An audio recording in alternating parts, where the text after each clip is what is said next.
الجزائر تلقت رسالة تهديد من الإمارات نصها: إذا لم تتراجع الجزائر عن التعامل مع حلفاء ضد سياسة أبو ظبي فعليها أن تتحمل مسؤولياتها الاقتصادية والسياسية.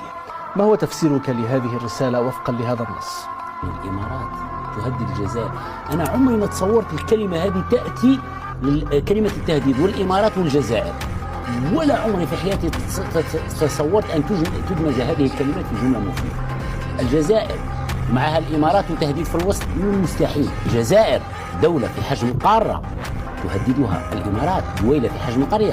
الإمارات اللي تاريخها سطرين وشعبها نفرين وجغرافيتها شبرين تهدد الجزائر.